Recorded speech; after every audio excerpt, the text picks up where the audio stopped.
Hey guys, today I'm going to be going through the knitting tools and notions that I actually use and the ones that I don't use as much. If you're just starting out and you don't really know what you need, what you should have, what you shouldn't have, what would be a waste of money, then we're going to go through all of the things right now that I have, that I use, that I don't use, things I wish I knew when I was starting on my knitting journey. For those of you who are new here, my name is Phoebe and I have been knitting for about 20 something years now and designing for about 5 years now. I have collected and accumulated a lot of stuff over the years, so I don't want you guys to fall into a trap of thinking that you need certain things when you probably don't. The first thing is going to be the most obvious, and it is knitting needles. So there are a lot of different types of needles. There's straight, circular needles, double pointed needles. Those are the types of most common needles that you'll find. So the one that I think that most people associate with knitting the most is obviously straight needles. I have a few here that I've gotten. These are mostly from kits. When you buy a kit and it comes with the knitting needles, that's how I've gotten some straight needles. I probably wouldn't buy these on their own, but when I was starting out, I did have straight needles. I don't have them right here right now, but they were the metal kind. They were not that great. They were ones I found in my mum's stuff, in all of her sewing stuff. I found a pair of 3.75 knitting needles. And I remember I knew nothing about needles back in the day. I knew absolutely nothing about the fact that you needed different sizes to make different types of fabric. I just used that one needle for everything. I used all types of yarn. I just knew I wanted to knit. So that's how I got started. And then I've accumulated these. The next ones are circular needles. This is my random pile of circular needles that I have here. This here is my pile of circular interchangeable needles. With circular needles, they come in two categories. You have the fixed circular needles and then you have the interchangeable circular needles. Fixed circular needles are exactly as they sound. Essentially, they're circular needles that are fixed onto the needle. You can see that it's still attached onto the needle. Whereas interchangeable needles come like this. Usually you'll have a separate cable like this, and then you can attach your needle on. Cables usually come in all different lengths, so you can attach your interchangeables onto any length that you want. And then you also have double pointed needles. You can see it's got a point on each end like that. Double pointed needles aren't a must-have. They're handy to have on the side if depending on the type of project you work. The reason why I have double pointed needles is because I like to work lately miniature projects. So when I'm working miniature projects, sometimes even just a small cable needle isn't enough. I will use a double pointed needle or double pointed needles because I much prefer working with those than magic loop or something like that. So based off of all of this, the needles I would recommend working with is circular needles. Every video is going to say work circular needles, and they are better because like you can work on straight needles if you want, but I find that working on straight needles, obviously it's not always going to hold your stitches, and when you get those projects that have like 300 stitches or something, like cast on 300 stitches, and you have it on here, that's death. With circular needles, you can use them working projects flat or working projects in the round. They are such a good all-rounder, like you may as well use them. Within the category of circular needles though, I did mention before that you can have fixed and interchangeable. I would 100% go for the interchangeable needles, but fixed do have their spot. I obviously have a lot of fixed needles here that I've collected. This has all been a collection over time, and these were probably my first needles that I ever got because I did not have an interchangeable set for the longest time. I've only recently gotten my interchangeable set in the last couple of years, like in the last 4 or 5 years since I started taking it a lot more seriously. If you are starting out and you're new and you want to work with circular needles, they're definitely worth having. Like I obviously have so many of these ones that are just like it's the really cheap stuff that's glued on. When I started knitting, the amount of stitches I lost to this, because yeah, this would fall off, my stitches would come out everywhere. That is how I learned to fix stitches because it would happen so often.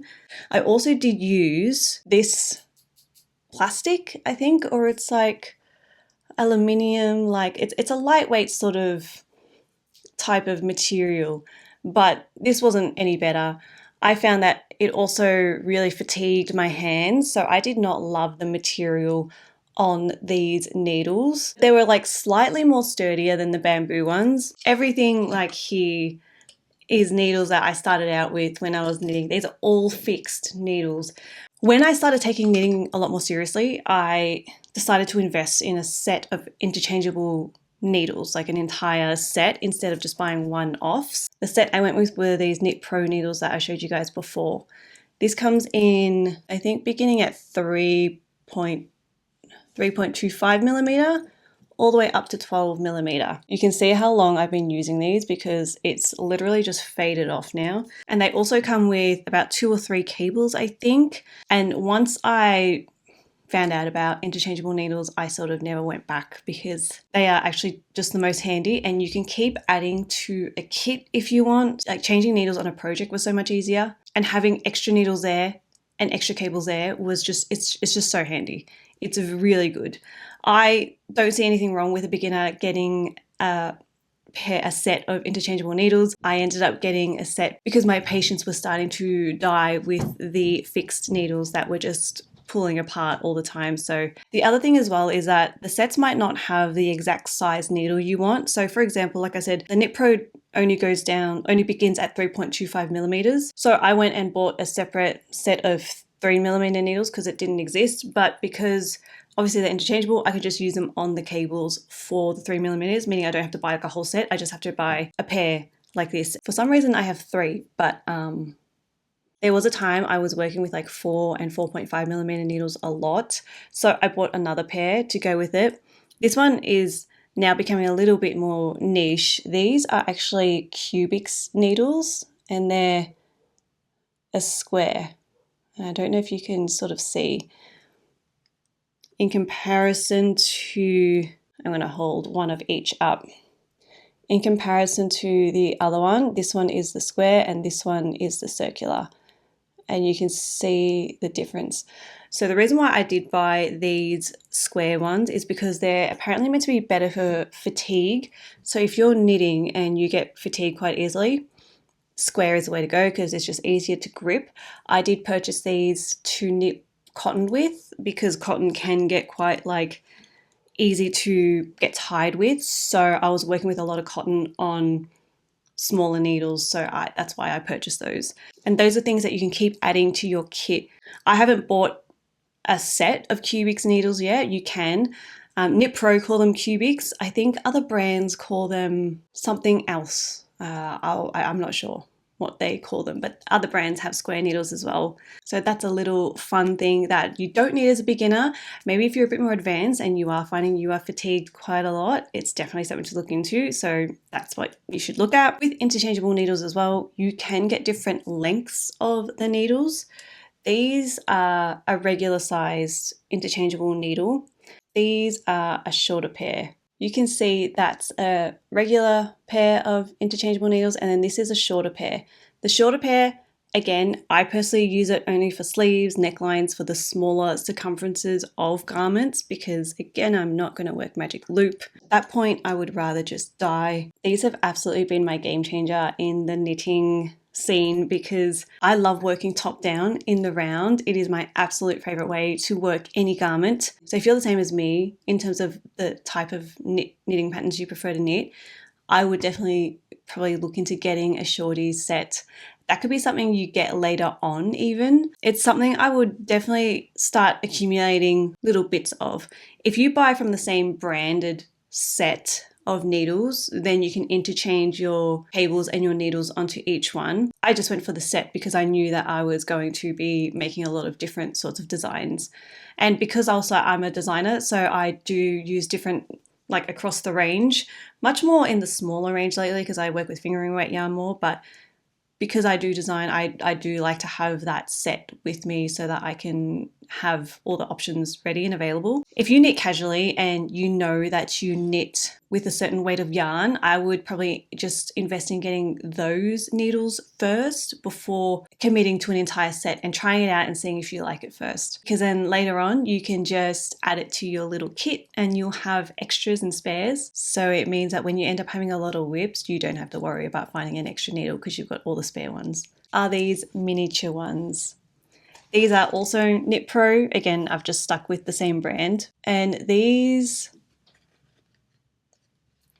are the tiniest needle. I can't even explain how cute that is. Like, it's so, so small. I did not discover these until this year, and they are used mostly for sock knitting, I think. So I don't knit socks, which is probably why I didn't discover these until, now. So I bought these so that I could knit my miniature knits because I find them really, really cute.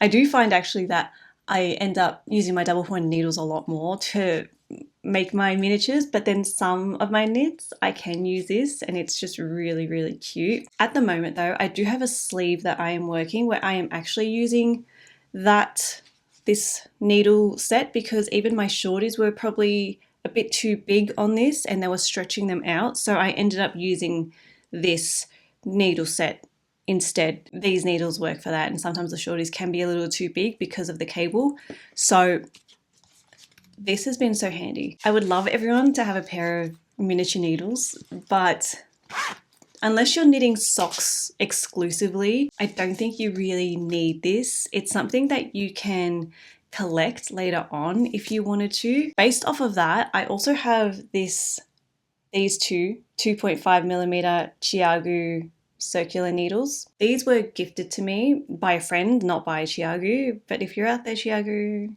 The reason why I ended up having these is because the Denim Knit Pro set does not go any lower than 3mm, and to make my miniatures I wanted like a smaller needle size, and Chiagu were the only ones that had it. I'm assuming the reason why Knit Pro didn't have them is because they're wooden needles. By the way, all of the needles, I don't think I mentioned it, but you guys can see it, all the needles that I have are wooden. I don't have any metal needles except for these ones. But I do eventually want to get metal needles, and I am looking at Chiagu, so these were a great way to sample that. And I'm going to say rave reviews, really good. Like if these are so good on small needles, then yeah. But all of my needles are wooden, and so yeah, I assume the reason why they didn't have 2.5mm on wooden is because if it breaks, it splinters, it could hurt quite a lot. I'm making the assumption. I don't know if they do have it. I tried searching for it, but I couldn't find it, so that's why I have these random metal needles here. The other interchangeables I do have as well are these Lantern Moon ones. Lantern Moon are under the umbrella of Knit Pro as well, meaning that these needles are able to be used with my Knit Pro cables. So it is such a win for that. This was gifted to me from Knit Pro, and it is actually just so nice. Like I already knew their product. I knew that I loved to work with their needles. So it was a bit of a no-brainer to get this set as well. And these can work interchangeably with all my other cables as well. So that's just an absolute no-brainer. So the Lantern Moon set came with this cable, and the difference between this cable and my other cables is that this actually has a swivel connector. It means that when you put a project on the needles, it can get weirdly twisted. So this stops that because the needle just sort of moves with the project all the time. And you're not like moving this giant sweater all the time and lifting it up and trying to like untwist the cable or untwist the needle inside. This was something I honestly did not know existed until recently, and now I'm like, oh, I'm so tempted to replace all of my cables to make them fancy and swivelly, because I'm all about trying to figure out ways to knit more without getting fatigued easy or getting frustrated easy. So overall, I don't see anything wrong with getting an interchangeable set of needles. If it's in your budget, it's such a great starting point, and it's something you'll always have there ready to go when you want to just start knitting in. If you knit on and off or whatever, it's just there. I personally went with wooden needles because they're just a great all-rounder. Metal needles can get a little bit pedantic depending on what you use. So if you knit with a lot of mohair, I think metal needles can be a little bit too slippery for that, and it can be annoying. I just use wooden needles for everything at this point. I do want to eventually upgrade to metal needles, like I said before. That would be a luxury. I can live without it, and I could probably just accumulate them along the way when I need them, so I don't have to go and spend a lot of money on a set right away. So it's really up to you guys what you want, but I find wooden needles to be a really good all-rounder. The next thing that you'll obviously need is yarn. I think everyone probably goes into knitting because of yarn, so I don't think I need to talk too much about it. Work with any type of yarn you want. I started off with yarn just from my local yarn store, mostly acrylic. I use some wools from there, but I find that wool makes me quite itchy. I found out recently mohair makes me quite itchy. I would probably recommend starting with a bit of a thicker yarn. I know it's really popular to start off knitting with really chunky yarns on chunky needles, which I think is a really good idea. It means you get the satisfaction of finishing a project and it doesn't deter you from knitting too much. I started out on DK weight stuff and on my dodgy bamboo needles, and I found that okay. I think it was just, I was so determined to get this right and to figure out how to knit. So it's really up to each individual knitter what type of yarn you want. The types of yarns you can get mostly at a local yarn store are in balls or in skeins already.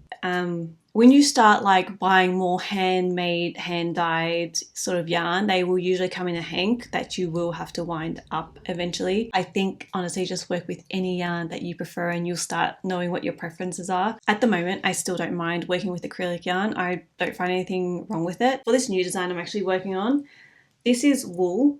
So this blue yarn here is a merino wool by Stephen and Penelope. This yarn here, this orange yarn, which I can try and show you guys, is actually an acrylic yarn. I found it perfectly fine to work with. Next up is your notions. My notions I keep in this case here. It is everything I need and I take it with me everywhere when I'm knitting. So I'm literally just going to go through what's in here.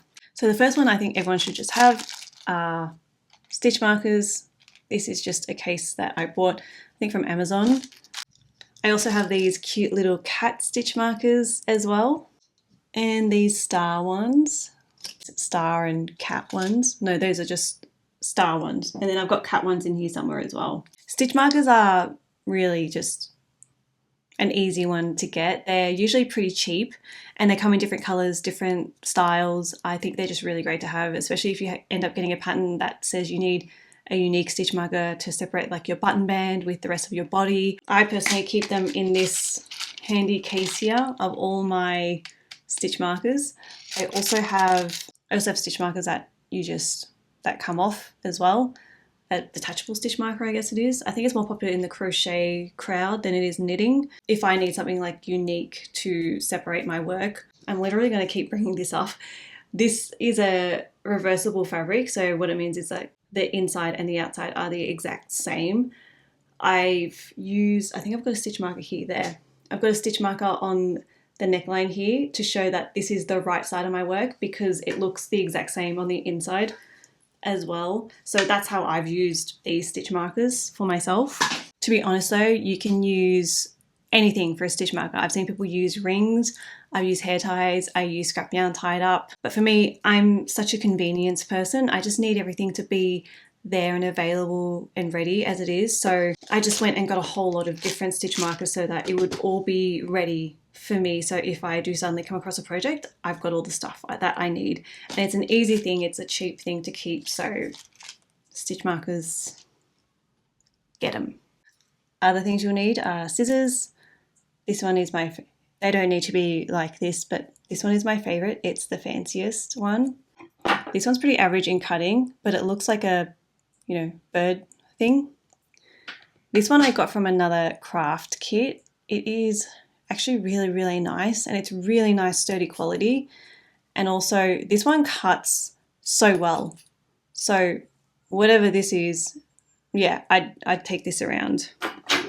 I also have this tiny little pair. This is perfect for planes. Full disclaimer, I haven't taken it on a plane yet, but I think it would be totally fine to take on a plane with you if you needed a pair of scissors. This is one I got in Japan that I haven't even opened yet. It's still in its box and it's really fancy and cute. It's got like a little case and everything. So I would recommend these tiny scissors if you do want something that is small. The other thing as well that is really good is a cutter that you can get. I don't know where mine is. I think I've lost it in my sewing stuff, but it's a ruler. It looks like a ruler and then it's got a blade on it and then you can use that to cut your yarn, which would be great for planes as well if you are looking for something for planes. So Yeah, scissors you can get from anywhere, and it is a must-have in your kit. The next thing are stitch holders, which are what these things are. They look like giant paperclip things. Basically, they are just things that you can put your stitches on hold for. So if you're needing something and it's like, place your stitches on hold, you place them on hold on one of these, and then it just holds the stitch for you. I've had people ask me about this before, and that's all this is. You can also place your stitches on hold using a knitting barber. Essentially what it is that it's this nylon tube thing, and it's got like a little hole in it, and then you would grab your knitting needles and then put the needle on the tube. This way you can then transfer your stitches onto here and then keep it on hold so that you don't have to keep a cable on there, especially if the cable doesn't fit. But also it's so good for trying things on, like if you're working a thing and you want to try it on, it's really, really good for that. These are called knitting barbers, and this is like the original knitting barber. However, if we are on a budget, like I am, because sometimes even the sizes that come with those aren't the size I need. Sometimes I want something even bigger because I get paranoid about stitches falling off. You can literally buy just a roll of these on Amazon, and they come in different colors, and it's like 20 bucks a roll. So you can just like cut them to the size that you want, and I probably prefer that. For myself, I cut this mini one here for the miniatures that I need. If I need to put them on hold for whatever reason, I have a miniature one now, so that's probably what I prefer it for. Another one's measuring tape. Obviously, when you get a pattern that's like measure to this, knit to this, and measure to this, measuring tape. This next item I think is one of the items you can accumulate when you need it. It is a gauge checker or gauge something. This is what it looks like, and it's got all these holes in it. This one is much fancier. It's from Stephen Penelope. It's also got a gauge swatch checker, which I haven't used yet because I just remembered I had it when I found it in here. But essentially it just means you can check your the gauge of the needle that you're using. So if the number's rubbed off on it, if you guys saw on my needles, I'm going to grab one so that we can have a look at it. So for example, I've used this one so much that I don't even know what that number is anymore. Quick lesson on which one it would be. So that one fits through the 4, but it doesn't fit through the 3.75. So it just fits through the 4. I used to think that it would be the one that it didn't quite fit through, like it would stop there and then the next one wasn't it, but it's like the opposite. So if you put it in one hole and it doesn't fit, you put in the next one and it fits, that's the size it is. So these are 4mm ones. I think that was the worst explanation of that ever. But this is something, yeah, if you end up wearing out your needles and you're like, oh crap, I need something exists, and it's this. This one I got from my local yarn store. Tell me you're Asian without telling me you're Asian. I also have yarn needles, plastic one, and then I've got this one. It's got a much more blunt edge, so that's probably what makes it like a yarn needle. And usually, yeah, the ends are blunt so that you don't end up splitting your yarn when you're trying to weave in your ends. So definite must, because you're going to get ends and you're going to have to weave them in, unfortunately, unless you're me and you never weave them in. The next thing that you will need are end stoppers. These just, you pop on your needle. I've popped it on too much. This is a cute Pac-Man one. So it's just got a hole on the side there, and then you just pop it in like that. And then you have end stoppers. This is obviously so your stitches don't fall off of your needle. This is how I was trying on my garments before, is like using end stoppers. And before that, I actually even wasn't using this at all. I just like leave my stuff everywhere, and then my stitches will fall off of my needle, and then I had to learn how to fix stitches, which is probably why I'm so good at fixing stitches. I'm not really actually, but speaking of fixing stitches as well though, I also have this crochet hook carry around. I keep this primarily for fixing stitches. So when I drop a stitch, I can pick it up again. That's what this is for. And it only comes in 3 sizes, but I will use this for every size of needle. I don't really care. So, and then I'll try and fix the tension with my fingers and fix it if something goes wrong. So I personally think right now it's a must-have. And if you start learning to fix your stitches, you should definitely have this. This isn't really a must-have, but cable holders I still got mine in plastic. I've only gotten this recently myself, so it's probably not like you have to have it. I've used other things, like I'll use my double pointed needles to put stitches on hold. I'll put my stitches on here and then use that, but this took a while, so I stopped. I've only started doing the cables without needing one of these, so that's probably why they're still in their packet. But it's not a must-have, but it's definitely something that's worthwhile having if you work a lot of cables and stuff. Next is just a handy case to put it all in. Here, this is not pretty. It's just very convenient.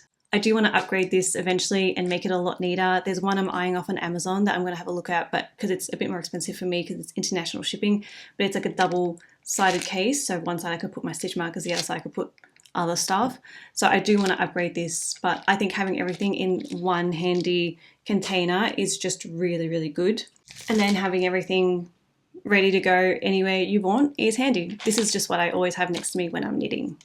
The next things that are things that I think that you definitely can have. You don't need the expensive versions of them, but you can use other things instead as well. The first thing are blocking mats. Blocking mats online can actually be very expensive. All I use is just foam mats that I got from Kmart, which were like $12 or something like that. You really don't need to be expensive with this. This is probably something that most people already have for other stuff like yoga or kids playthings. Like blocking mats are, if you're obviously being serious about your knitting and you're blocking your knits and stuff, yeah, you're going to need a blocking mat. Having said that though, before I had a blocking mat, I just used a towel. I used to lie my thing on a towel and just like lay it out and make sure it was laid out pretty nicely. So if you don't have a blocking mat and it's not something you want to invest in right now, then you can just use a towel or use any flat surface that you don't mind getting wet. With the proper blocking mats, they come with these like lines all through them, and that just means that it's so you can measure out your knit and line up your knit, but you can also just use a ruler for that. I've got like a long ruler that I use that I just lie down on the blocking mat when I'm blocking and then make sure it's all straight. To go with blocking mats, you'll need blocking pins. Again, this is like another investment you don't really need to use. I used sewing pins for a very long time and I found those to be completely fine as well. I was using them on the towel and then I was using them on the mat. I only ended up getting blocking pins because it was a bit of a safety thing because I was lying it on the floor. There's not a lot of space in my house, so if my dog or my cat get into it, I don't want them accidentally hurting themselves with just like the sewing pins. They can easily fall off. Blocking pins are a bit more sturdy and they won't fall off as easy. Also, they are actually pretty good because they're like a straight line thing and they are actually really, really handy when you're blocking, so it makes nice straight lines for you. The next thing that you can get as you start knitting more is a yarn winder. If you start deciding that you have hanks of yarn and you're buying more fancy yarn and special yarn, you're going to need a yarn winder. I started off just rolling on a toilet roll, to be honest, by hand. It was like death. It was the worst. So I invested in a yarn winder. I got this little one just from, I think I either got it online or the local yarn shop. It's there just to really wind up your yarn. You have to really fiddle with it, but it was much better than a toilet roll. So for me, it was a complete upgrade. And then I upgraded only recently to the Knit Pro one, which is probably the best one that I've had. And it winds the yarn up really, really nicely. So it's 100% a luxury and not something you have to do because there's other options there as well. To go with the yarn winder, there's also a yarn umbrella. The original yarn umbrella that I had was one that you had to stick under the table, but all of my tables at the time had a fancy detailing along it, so it wouldn't fit under. So I ended up having to get rid of that one and get a tabletop one instead, which I still find really good. I still have it and it's much cuter as well. This one is if you have hanks of yarn, you definitely must have it because it will help you obviously wind yarn up. Before having this, I actually used to just put it on the back of a table, or I would get my husband to hold the hank of yarn like that, and he would have to, and then one of us would wind and one of us would hold it. Like it was, yeah. So all of these are honestly for my convenience so that I don't have to work as hard because I just don't have that time now. The next things I have are the yarn butlers as well. These are just fun and cute.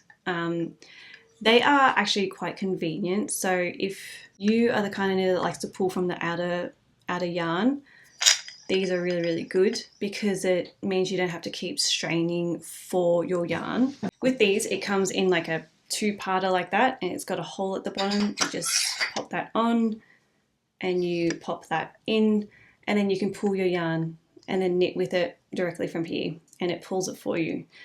This is like a luxury. This is actually really nice. I quite like it. I don't use it all the time though. Like, it's not something I use all the time. Sometimes I really just have the yarn next to me or in a bag, and it's just, I pull from the center. Having said that though, I recently got this one, which is a really cute flower one. This is from Bubble Studio, and I am just absolutely obsessed with this, and I really want to get more of these. This one is really nice in comparison to this one. So this one is quite heavy and weighted.